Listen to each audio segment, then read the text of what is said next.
Oke, pada kesempatan kali ini kita akan belajar terkait dengan gerak jatuh bebas ya, pemodelan salah satu pemodelan deterministik seperti apa yang kemarin kita sudah sampaikan bahwa pemodelan yang kita akan coba pelajari adalah pemodelan deterministik dan juga pemodelan stokastik ya.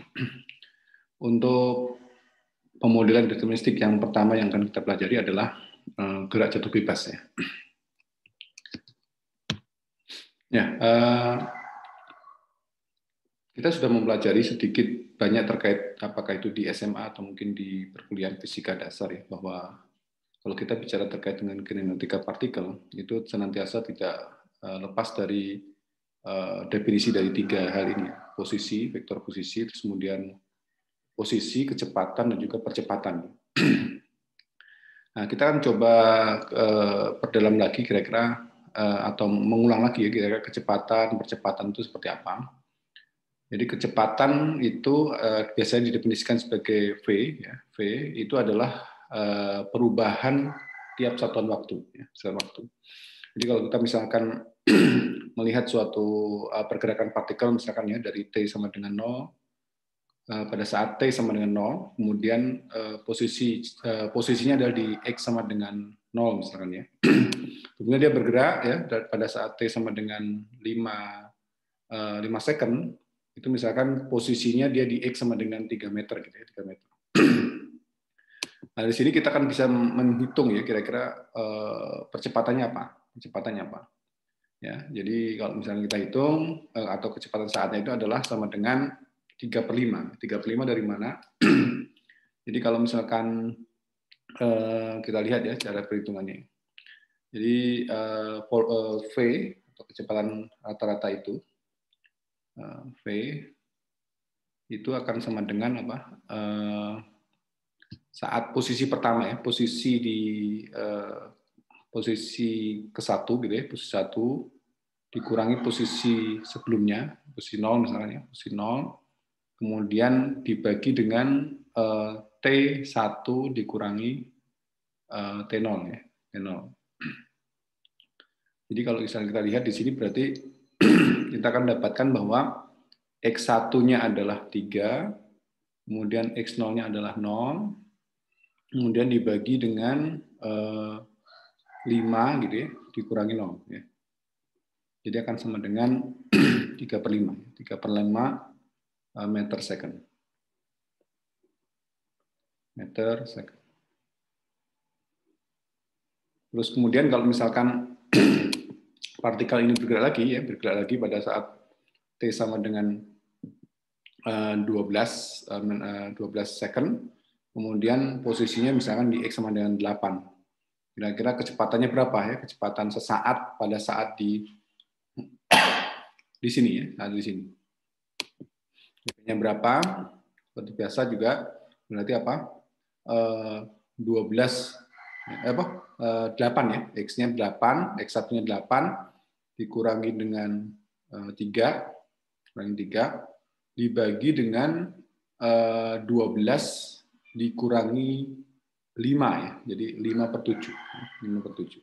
Dengan cara yang sama dengan yang pertama tadi ya. Begitupun kalau misalkan dia bergerak lagi. Pada saat T sama dengan 20 second, kemudian posisinya ada di 15 meter misalkan ya. Sama dengan tadi bahwa volumenya, kecepatannya akan sama dengan X ya. X misalkan ini 0, 1, 2, 3 berarti X3 dikurangi X2 ini. Berarti 15 dikurangi 8 dibagi dengan 20 dikurangi 12 ya. Sehingga V-nya akan sama dengan 7/8 ya, seperti itu. Oke. Terus kemudian berikutnya sesudah kita tahu terkait dengan kecepatan, kita akan belajar lagi terkait dengan percepatan. Percepatan itu apa? Percepatan itu adalah perubahan kecepatan tiap waktu. Jadi kalau di sini mungkin kita belum tahu ya percepatannya seperti apa, tapi sebenarnya bisa kita hitung juga ya di volumenya apa, kecepatannya dari 0 misalkan ya, bisa dihitung ya. Jadi kita akan coba lihat misalkan kecepatan di titik ini. Kecepatan di titik berarti 0, 1, 2. Misalnya titik 2 ini berapa ya? Kecepatannya berapa? Kecepatan saat itu adalah mempunyai rumus apa?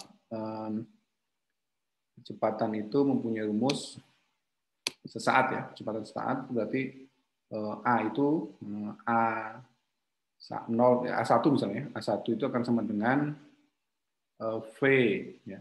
V1 dikurangi V0 dibagi dengan T1 dikurang V0 ya. Jadi akan kita lihat ini akan sama dengan V1-nya adalah 5/7 gitu ya, 5/7 dikurangi dengan berapa? 3/5 gitu, 3/5 dibagi dengan 12 dikurangi 5, dikurangi 5. Jadi akan sama dengan apa? Jadi kalau di atas ini kita coba kalikan berarti 25 gitu ya, 25 dikurangi 21 gitu, dibagi dengan 25 dikurangi 21 dibagi dengan 7 berapa nih? 35 ya, 35 terus dibagi 7 berarti dikalikan 7 ya. Jadi akan sama dengan apa? Sama dengan 4 dibagi dengan berapa nih? 145 ya, 145. 145. Atau 245 ya, 245 ya, 245. 245. Oke. Oke, berikutnya berarti ya percepatannya seperti itu. Jadi kalau misalkan kita coba gerakkan lagi ya, berarti kecepatannya apa? Nah, ini 4 dibagi 245 ya. Perhitungannya seperti apa? Perhitungannya seperti ini. P1 dikurang P0 dibagi dengan T min T0. Terus kemudian kalau misalkan kita disuruh menghitung percepatan di sini, kecepatan di titik 3 misalkan ya, di T3 posisi di 3 misalkan ya. Kita bisa hitung juga ya bahwa hanya berapa? Ya berarti 7/8 dikurangi 5/7 dibagi dengan 20 dikurangi 12. Ini kalau dihitung kecepatannya adalah 9 dibagi 448 meter per second kuadrat. Nah, ini cara menghitung kecepatan dan juga percepatan. Ulang lagi, berarti kecepatan itu adalah perubahan posisi tiap satuan waktu, sedangkan percepatan itu adalah perubahan kecepatan tiap satuan waktu. Kemudian kita akan belajar juga di kinematika itu adalah apa yang dinamakan vektor dan juga apa yang dinamakan skalar. Jadi kita mengulang lagi, vektor itu adalah besaran yang mana dia memiliki nilai dan arah. Ya. Seperti kecepatan dalam posisi ini velocity misalnya, kecepatan dalam bentuk velocity, kemudian satu lagi adalah percepatan. Nah, misalkan kalau misalkan seperti ini, berarti kita kalau misalkan kecepatannya itu misalkan kanan itu positif biasanya, terus kemudian ke kiri itu negatif, kemudian ke atas itu biasanya positif, sedangkan ke bawah adalah negatif. Nah, ini adalah kenapa dia itu kecepatan dalam arti velocity itu dia mempunyai nilai dan juga arahnya. Jadi tergantung arahnya. Kalau misalkan kita harus menentukan state-nya arahnya kemana. Kalau arahnya misalkan kanan itu positif berarti kebalikannya adalah negatif. Kemudian kalau ke atas itu positif berarti ke bawahnya kebalikannya berarti negatif juga. Terus kemudian kita juga belajar di kinematika itu ada skala. Skala itu apa? Skalar itu adalah besaran yang hanya memiliki nilai saja. Seperti contoh misalnya kecepatan dalam arti speed ya. Speednya berapa? Speednya ya misalkan saya 100 km per jam. Dan kalau perjalanan Anda dari Bandung ke Jakarta misalkan berapa speednya? Speednya 100 km per jam misalkan ya. Itu jaraknya berapa? Nah, itu nggak ada jarak negatif, itu nggak ada. Kecepatan dalam artian speed negatif nggak ada. Misalkan kamu ke Jakarta kecepatan berapa? Oh, saya kecepatannya negatif 25, nggak bisa. Ya. Jadi ada kecepatan dalam artian speed di sini memang harus positif juga. Ya. Itu adalah perbedaan antara vektor dalam artian dia adalah besaran yang memiliki arah dan nilai, kemudian satu lagi adalah skalar, itu besaran yang hanya memiliki nilai saja. Berikutnya kita juga akan berkenaan dengan ini, akan kita kenalkan ada namanya solusi analitik dan juga solusi numerik. Nah, perbedaannya apa? Ya, Anda lihat nih, kalau analitik ini misalkan ya, biasanya pakai perhitungan, perhitungan. Ya, kalau misalnya Anda sangat jago sekali terkait dengan hitungan-hitungan, silakan Anda pakai hitungan misalkan seperti ini. Ada kalanya misalkan kita akan mengalami kesulitan, biasanya kita bikin program lah ya, program. Apalagi kalau misalkan biasanya berupa iterasi yang lama, itu pastinya akan membuat kita juga harus teliti gitu ya, teliti dan sebagainya seperti itu. Nah, perbedaannya secara ini bisa ditulis dalam beberapa hal ini. Salah satu beberapanya adalah biasanya kalau solusi analitik itu waktunya, konsumsi waktunya itu ya tergantung persoalannya. Sangat ada waktu yang bisa jadi sangat lama sekali, bahkan ada permasalahan-permasalahan yang sampai sekarang belum selesai, gitu. belum dapat ditemukan rumusnya seperti apa. Ya. Ada itu beberapa kasus ya. Terus kemudian beberapa kali sangat tidak bisa kita impossible gitu. Impossible artinya ya ini kayaknya nggak mungkin ada gitu ya seperti ini ya, solusi seperti ini dan sebagainya gitu ya. Kadang-kadang seperti itu. Mungkin beberapa tahun ke depan atau mungkin sebut saja 100 tahun ke depan atau mungkin sebut saja 200 ke depan itu baru ketemu solusi dari itu gitu ya, solusi analitiknya seperti apa. Kemudian merupakan solusi yang eksak ya, yang ada nilainya, hitung-hitungannya jelas kayak gini ya, misalkan oh ini adalah akar 24, oh ini adalah akar 2 dan seterusnya misalnya. Nah, kalau solusi numerik berbeda dengan solusi analitik, ini adalah suatu perkembangan lagi, solusi yang dikembangkan begitu sudah ada komputer ya, dari komputer. Itu adalah biasanya menggunakan waktu yang lebih ringan, lebih singkat ya. Kenapa? Karena ada alat bantu. Alat bantunya merupakan misalkan laptop atau mungkin komputer atau mungkin superkomputer gitu ya, atau mungkin HPC ya, high performance komputer yang dimana komputer digabungkan beberapa ini menjadi satu satuan gitu ya. Baik itu lintas negara maupun. Jadi pengelolaannya akan menjadi lebih singkat, meskipun sebetulnya kalau kita bayangkan persoalannya itu sangat rumit ya kita selesaikan, tapi dengan adanya bantuan-bantuan tadi, superkomputer atau mungkin HPC dan sebagainya itu waktu yang dibutuhkan lebih singkat. Kemudian dia possible ya untuk semua beberapa kasus atau banyak kasus. Ya mungkin kalau analitik tadi ada banyak sekali yang impossible, tetapi kalau yang solusi numerik ini lebih possible untuk banyak sekali kasus. Jadi kasus-kasus seperti Monte Carlo, kasus-kasus seperti gerak Brown ya dan sebagainya itu adalah awalnya itu susah ditemukan dalam bentuk analitik, gambarannya gimana sih gitu ya, gambarannya seperti apa dan sebagainya, tapi dengan solusi numerik itu mudah sekali bisa kita selesaikan dengan waktu yang sangat cepat. Dan memang solusinya adalah aproksimasi. Nah, tapi hubungan antara solusi analitik dan solusi numerik ini sangat erat ya. Kalau misalkan kita bisa mendapatkan solusi analitik, maka solusi analitik ini fungsinya itu adalah sebagai validasi. Kalau kita sudah menemukan solusi numerik, nah itu bisa nanti kita coba validasikan dengan solusi analitik yang kita sudah dapatkan. Seperti itu ya, hubungan antara solusi analitik dan juga solusi numerik. Oke. Nah, terkait dengan solusi analitik ya kita akan coba perdalam ya. Dalam kasus kinematika ya, bahwa kita tahu bahwa kecepatan itu kan turunan pertama dari posisi. Turunan pertama dari kecepatan saat itu kan tadi X1 dikurang X0 dibagi T1 dikurang T0 ya. Itu adalah kecepatan saat dan itu merupakan bentuk dari kalau kita limitkan, kita jumlahkan, kita limitkan, itu akan menjadi turunan ya. Kalau kita limitkan akan menjadi turunan.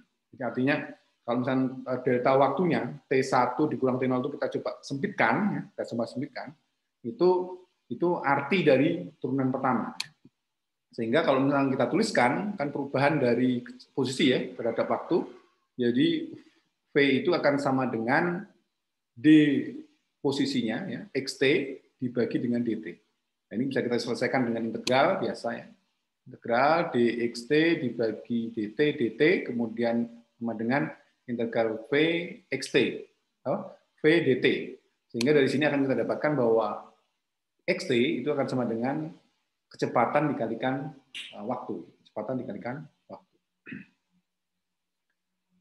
Terus kemudian percepatan. Percepatan itu adalah perubahan, ya, perubahan kecepatan pada suatu waktu, ya. Percepatan sesaat. Nah, itu merupakan turunan kedua dari posisi. Jadi kalau kita punya misalkan vektor posisi berarti kita turunkan dua kali, ya, Sehingga kalau misalnya kita integralkan seperti ini, nah dari sini kita akan dapatkan bahwa integral dari dxt dt sama dengan integral at itu sama dengan, ya, ini akan sama dengan dxt-nya itu akan sama dengan dxt dt itu akan sama dengan at. Integral dari a terhadap t, ya.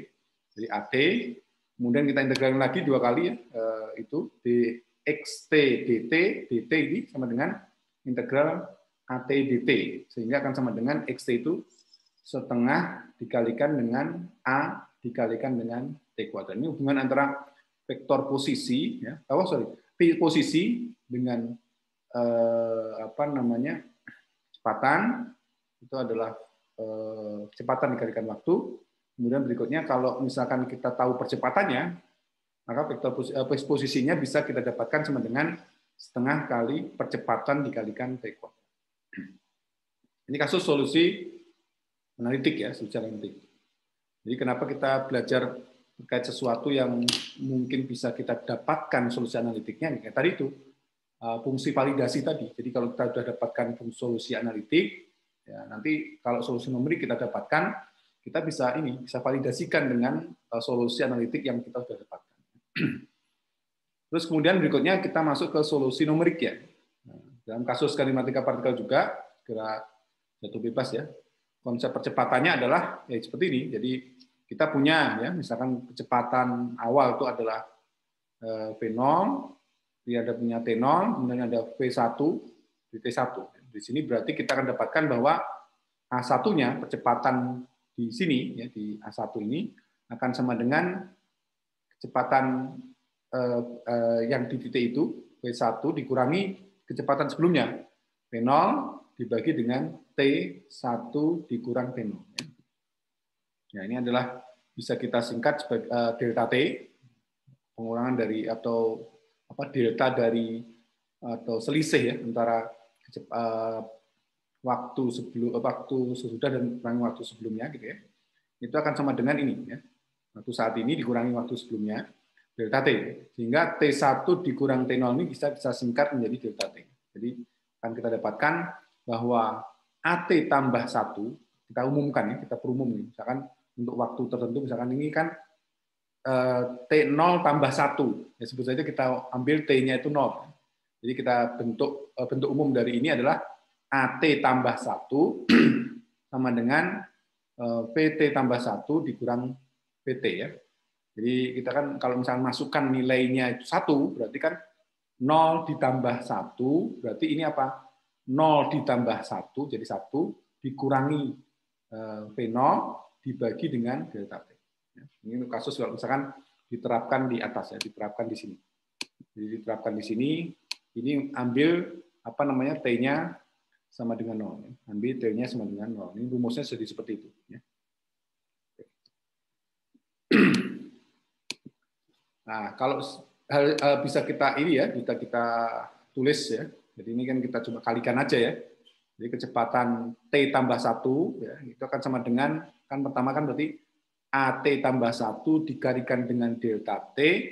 Nah, ini kan min dibawa ke sana jadi plus, jadi akan sama dengan seperti ini.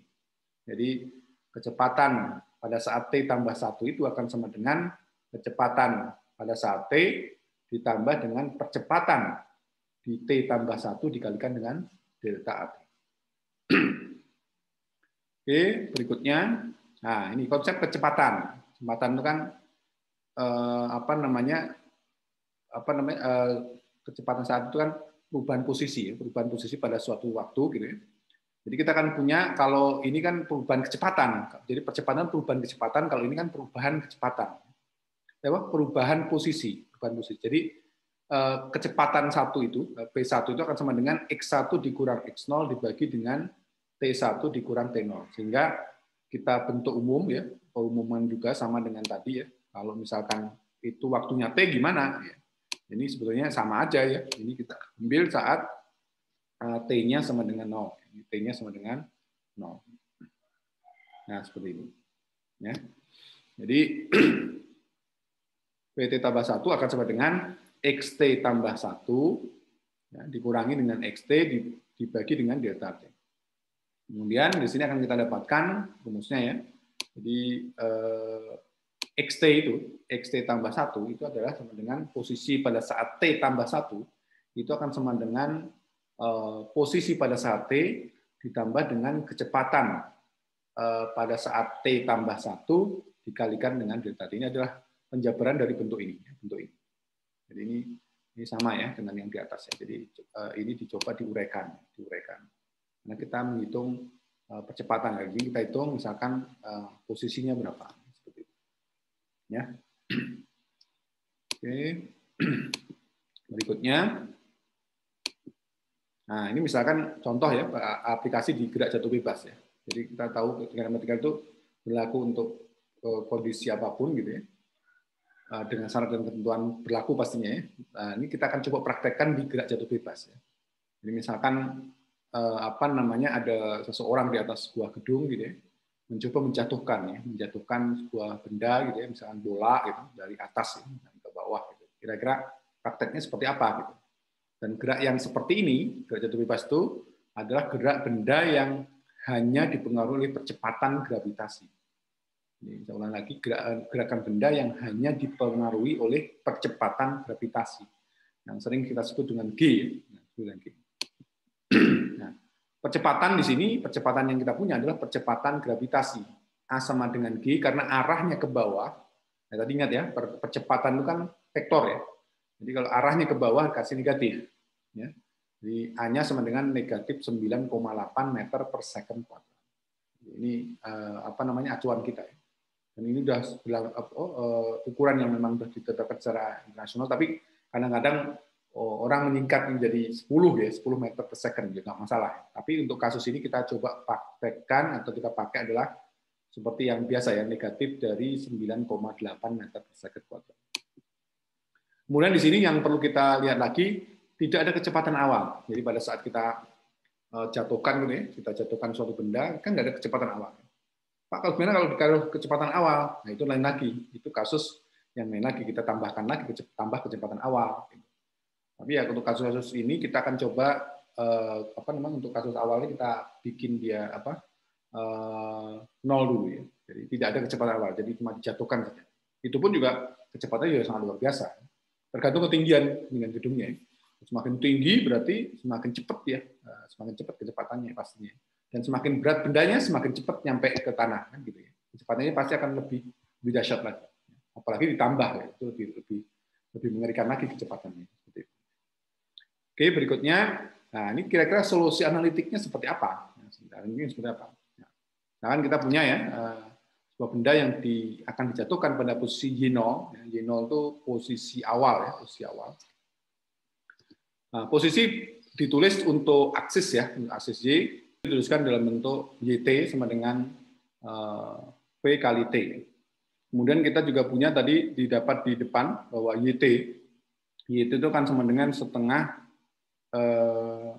percepatan dikalikan T kuadrat. Jadi kalau ini kecepatan kita tahu, berarti kecepatan dikalikan waktu.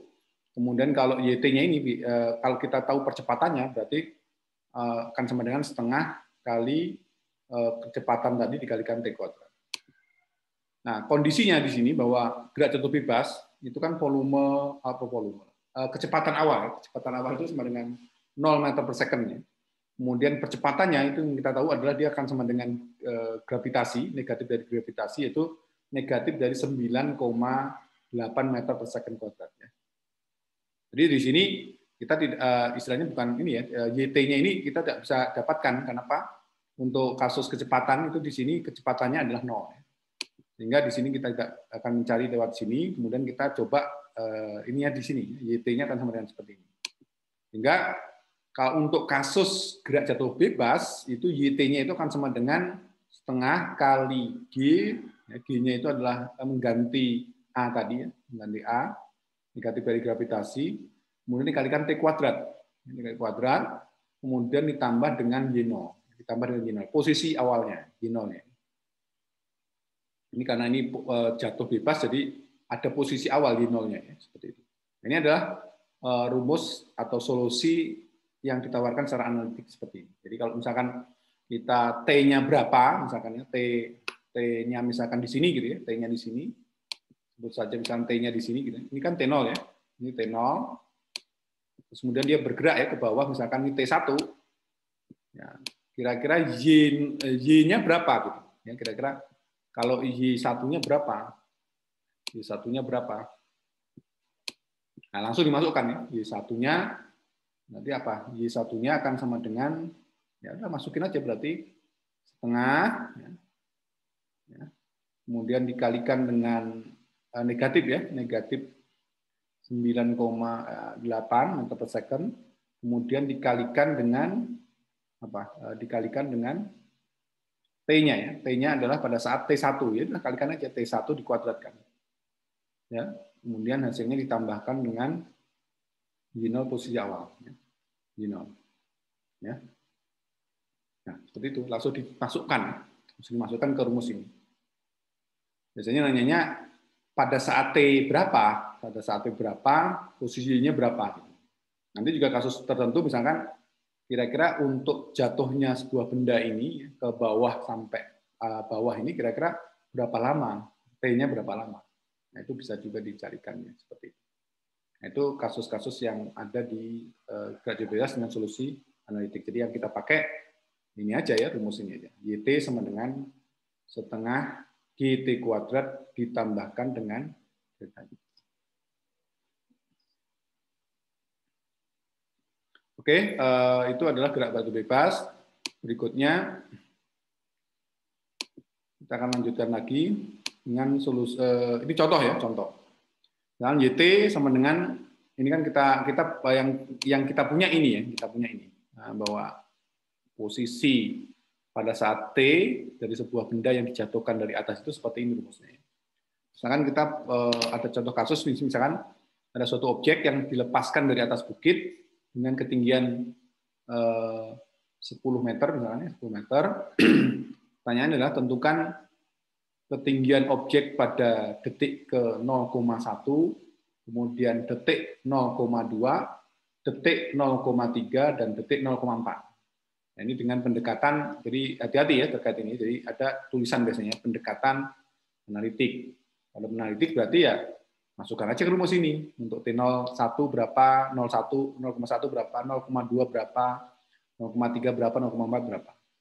Kemudian berikutnya biasanya ditambahin ya, tentukan waktu yang dibutuhkan sejak objek dilepaskan hingga jatuh ke tanah. Jadi tentukan waktu yang dibutuhkan sejak objek dilepaskan hingga jatuh ke tanah. Oke. Berikutnya, nah ini ya. Ini saya highlight ya. Highlightnya di sini. Ya. Highlightnya senantiasa ada di sini. Ya, saya kasih headlight di sini. Ya, misalkan YT-nya akan sama dengan setengah dikalikan G dikalikan T kuadrat ditambahkan Y0 ya. Nah, misalkan tadi contohnya suatu benda dilepaskan dari atas bukit dengan ketinggian 10 meter, kemudian tentukan ketinggian objek pada saat T sama dengan 0, T sama dengan 0,2, T sama dengan 0,3, dan T 0,4 misalkan ya. Tentukan waktu.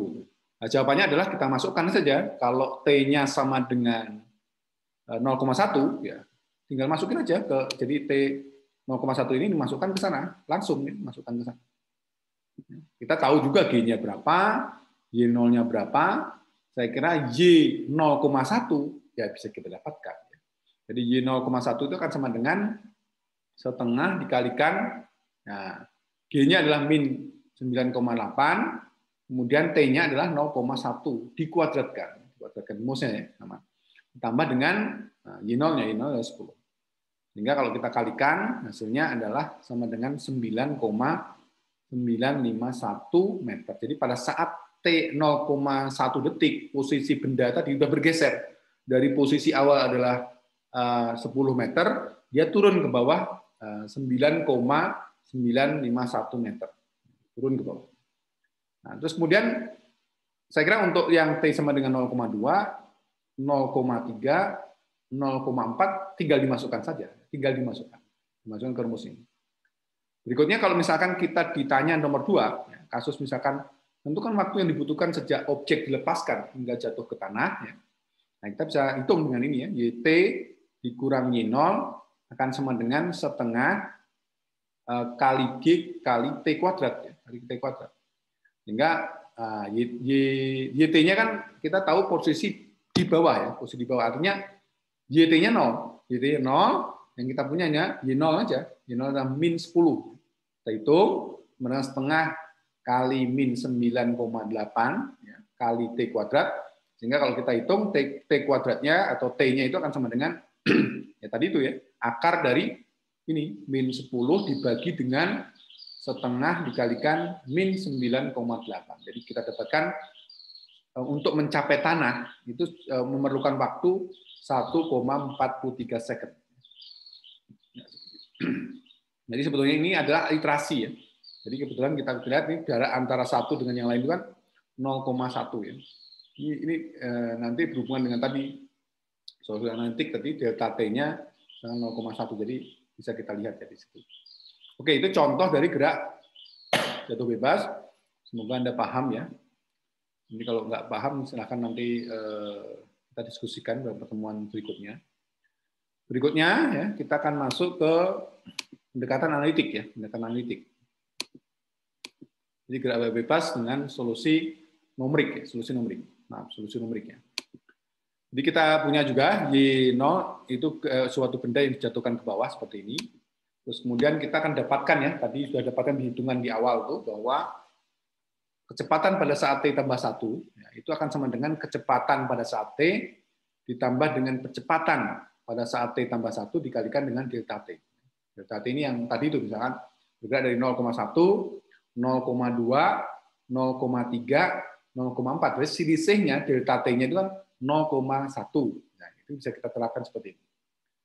Terus kemudian berikutnya kita punya juga, ini ya, kondisi gerak jatuh bebas ya. Kondisi jatuh bebas itu kita punya kecepatannya 0, ya, kecepatan awal, kecepatan 0, kemudian percepatannya itu sama tetap, yaitu negatif dari 9,8 meter per second, negatif dari gravitasi karena arahnya ke bawah.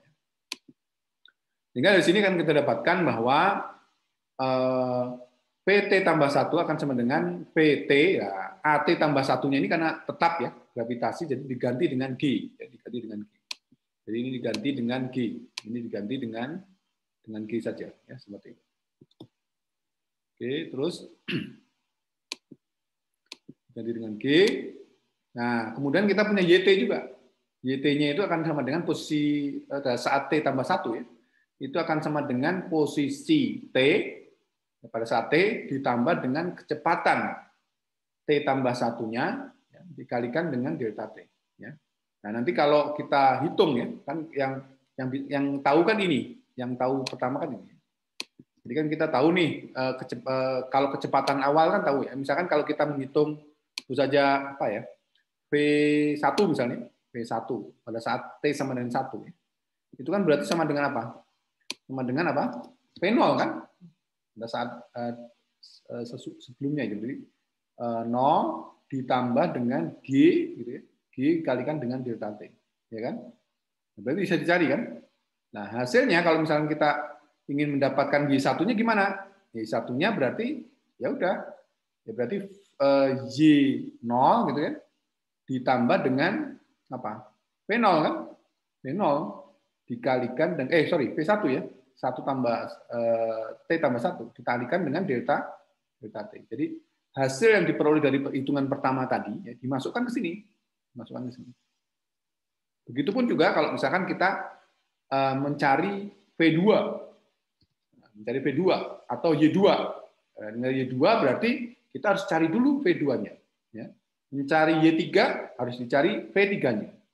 mencari Y4 berarti harus dicari V4-nya dan seterusnya. Jadi namanya juga numerik ya. Jadi sangat bergantung pada yang awal. Jadi kecepatan itu akan hasilnya kita dapatkan terus kemudian kita masukkan ke dalam ini. Ya. Secara umum kita akan dapatkan kasus misalkan saya sebutkan ya. Nah ini jadi hasil dari VT tambah satunya ini nanti akan dimasukkan ke dalam dalam kecepatan ini di sini untuk mencari posisinya, ya. Oke, ya itu caranya ya. Jadi kita senantiasa dua variabel ini sangat bergantung. Kalau tadi di gerak numerik itu kan hanya menghitung YT aja langsung rumusnya masukin ya. Kalau yang ini ya kita setiap iterasi itu senantiasa pasangan ya, kecepatan pada saat itu kita bisa mencari posisi pada saat itu ya. Jadi T tambah 1 kita cari, kemudian hasilnya kita masukkan ke dalam samaan ini ya. Itu terus seperti itu, namanya juga numerik ya. Terus proses. Nah, ini kalian prosesnya kalau kita hitung biasa ya, kalau partisinya semakin kecil artinya berarti harusnya solusinya akan mendekati solusi eksak atau solusi analitik yang tadi kita cari. Nah, misalnya contoh praktek. Jadi senantiasa ya kita cari dulu kecepatan pada saat T tambah 1, hasilnya kita masukkan ke sini. Masukkan ke kecepatan T tambah 1 untuk mencari posisi pada saat ini. Jadi kita masukkan ke sini. Nanti asal hitungannya seperti itu. Bergantung, sangat bergantung. Ini contoh misalkan ya. Ada suatu benda, ya, partikel itu dilepas dari atas bukit dengan ketinggian 10 meter misalkan ya. Nah, misalkan kita disuruh mencari ketinggian objek pada detik ke 0,1, 0,2, 0,3 dan 0,4. Nah, dengan apa? Dengan pendekatan numerik ya, dengan numerik. Nah, pertanyaan berikutnya adalah bagaimana menentukan waktu yang dibutuhkan sejak objek dilepaskan hingga jatuh ke tanah. Artinya kalau gerak jatuh bebas itu berarti ya posisi ini jatuh ke bawah. Artinya apa? Kapan dia berhenti? Kapan dia berhenti? Pada saat ini kira-kira apa? Pada saat apa? Pada saat apa? Pada saat ya buat aja YT tambah satunya lebih kecil 0. Artinya berarti pada saat dia Y lebih kecil 0, otomatis iterasi berhenti, nah di situ waktunya langsung diambil. Ya, waktunya langsung diambil. Seperti itu. Cara mencari waktunya ya, karena kalau tadi kan nomor yang analitik ya, analitik kita langsung didapatkan ya bahwa saat JT ini 0. Nah kalau ini kan iterasi namanya. Iterasi itu kan pakai tadi ya mungkin komputer atau apa, gitu, program atau apa. Kapan program itu berhenti? Ya pada saat iterasi atau posisi YT-nya lebih kecil 0. Jadi begitu dia YT 0 berhenti, langsung dihitung time-nya. Nah, seperti itu. Nggak bisa dihitung pakai hitungan biasa, nggak bisa. Jadi harus pakai itu tadi dengan iterasi tadi seperti itu. Oke. Ya, kita lanjutkan ya, kita lanjutkan. Ini kira-kira gimana solusinya ya? Solusinya gimana? Nah, seperti tadi ya, saya tulis di sini bahwa P tambah 1 sama dengan sekian-sekian, kemudian ini hasilnya nanti kita masukkan ke posisi ya, T tambah 1, kemudian YT ditambah VT tambah 1 dikalikan delta T. Dan misalnya ini suatu objek dilepaskan dari atas bukit sama dengan tadi ya, ditentukan ketinggian objek detik sekian 0,1, 0,2, 0,3, 0,4 dengan pendekatan numerik. Ya. Nah, kita lihat ya, delta T-nya itu kalau kita lihat di sini untuk memudahkan perhitungan berarti 0,1 ke 0,2, 0,1 selisih deltanya ya. 0,2 ke 0,3 itu 0,1 juga. Berarti kita simpulkan atau kita menggunakan delta T-nya adalah 0,1. Berapa banyak yang berapa yang harus kita ambil? Nah, semakin kecil maka semakin bagus. Jadi kalau ini kita masukkan 0,01, percaya bahwa apa yang kita hitung pada saat itu posisi-posisinya itu akan mendekati yang kita ini. Tadi kan kita akan dapatkan 9,8 berapa gitu ya. Kalau kita lihat ini posisi pada saat T sama dengan 1, ya ini kita hitung ya. Kita masukkan dulu dihitung di sini. Berarti kita masukkan 0,1, artinya posisi ini kan 0,1, berarti FT-nya ini kan 0 ya. F0 ditambah dengan G ya, G-nya itu min 9,8 kali 0,1 delta T-nya, ya, delta T-nya. Kemudian V0-nya kita tahu bahwa gerak jatuh bebas itu tidak ada kecepatan awal, sehingga 0 ya, 0. Sehingga kita dapatkan bahwa kecepatan pada saat di T sama dengan 0,1 itu akan sama dengan negatif dari 0,98 meter per second. Nah, hasil ini kita gunakan untuk menghitung tadi itu ya, posisi atau di sini xt ya, xt. Kalau ini kan yt ya, nggak apa-apa lah masalahnya. Posisi x 0,1 itu akan sama dengan x0 ya, ditambah dengan negatif 0,98 dikalikan dengan 0,1. X0-nya berapa? X0-nya kan posisi awal di ketinggian, jadi kan 10 meter, mungkin kan 10 meter, 10 meter, kemudian ditambah dengan tadi V ini apa namanya? Berarti di sini V0,1 berarti ini harusnya V0,1 ya. Sebentar, saya tuliskan dulu. Jadi harusnya kalau misalnya di rumus umum dulu ya, berarti di sini kita tulis berarti X 0,1 gitu ya. Ini untuk mempermudah aja ya. Kalau Anda bisa langsung aja ya. Berarti X0 gitu ya.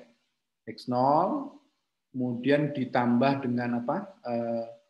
V 0,1 ya. 0,1 gitu ya, 0,1 dikalikan dengan delta T. Ya, delta T. Ini rumusnya. Nah, ini rumusnya.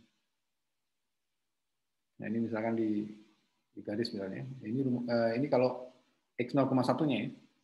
Nah, jadi diganti semua ya. 0,1-nya kan tadi kita dapatkan dari sini ya, dapat dari sini. Ya, dari sini. Jadi X0 ditambah dengan V0,1 itu adalah negatif 9,898 dikalikan delta T 0,1. Jadi kita selesaikan X0-nya adalah posisi awal.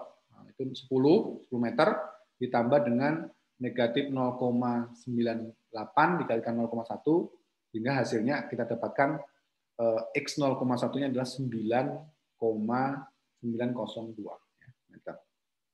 Oke. Ini posisi awal. Jadi pada saat T sama dengan 0,2 gimana? Pada C sama 0,2 gimana? Nah, kita coba selesaikan ya sebelum di slide berikutnya. Ini ingat-ingat ya bahwa kita dapatkan posisi ya di 0,1 itu adalah 9,902. Ya, diingat-ingat ya. Nah, pada saat T sama dengan 2, ya, kita dapatkan berarti V 0,2. Nah, jadi di sini kan pada saat ini kita punya ya, berarti apa? Kita punya apa? V apa? 0,1 ya, 0,1 tadi ya dihitung di awal itu akan sama dengan berapa? Negatif dari 9,8 ya, 0,8 meter per second.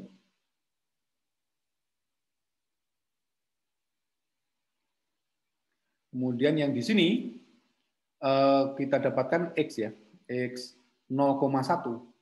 0,1-nya adalah tadi kita dapatkan 9 gitu ya, 9,902. Ya kan? Meter ya berarti ya. Nah, gitu. Sehingga perhitungan di sini pada saat T sama dengan 0,2 itu berarti kecepatan di 0,2 akan sama dengan kecepatan pada saat sebelumnya dengan selisih 0,1 berarti 0,1 ditambah dengan kecepatan di titik 0,1 dikalikan di 0,1 dikalikan dengan berapa kali 0,1 ya, sehingga akan didapatkan apa? Percepatan gravitasi ya. Ini salah kayaknya.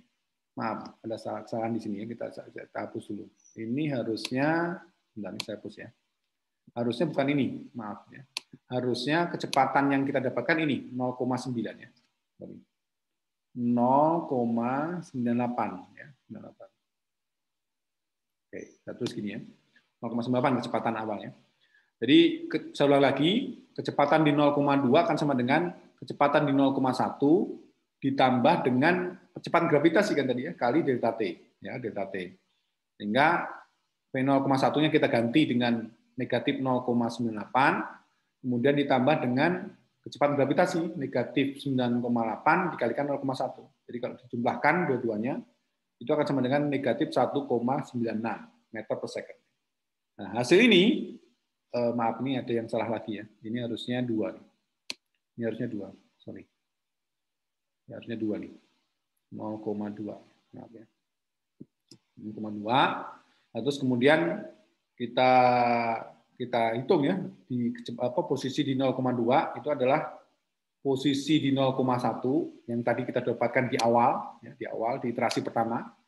Kemudian ditambah dengan negatif 1,96 ini adalah kecepatan di saat V 0,2 ya, 0,2.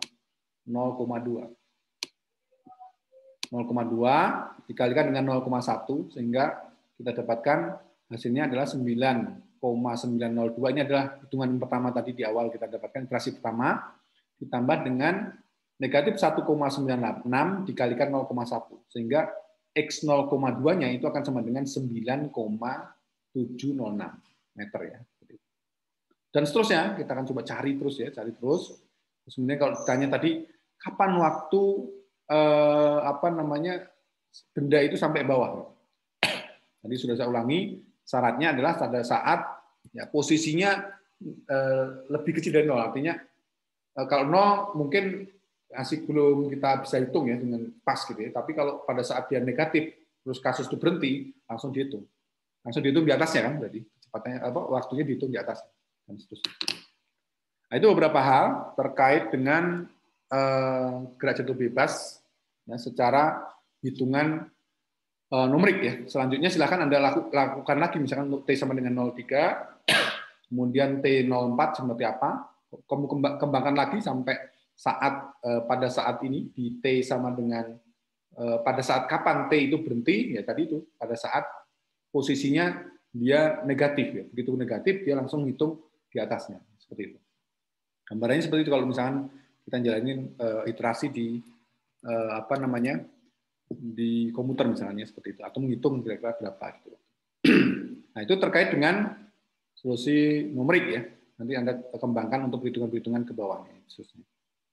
Oke. Nah, selanjutnya untuk menguji Anda nanti Anda silakan mengerjakan kuis ya. Dan kuis di LMS ya pada rentang waktu pukul hari ini ya 10.45 sampai 11.30 ya. Waktu mengerjakannya saya kasih waktu sekitar 20 menit ya. Ada 7 soal atau mungkin 8 soal gitu ya. Hitung dengan cermat dan sebagainya. Nah, nanti otomatis akan dihitung oleh sistem. Nah, itu beberapa hal terkait dengan yang kita pelajari hari ini.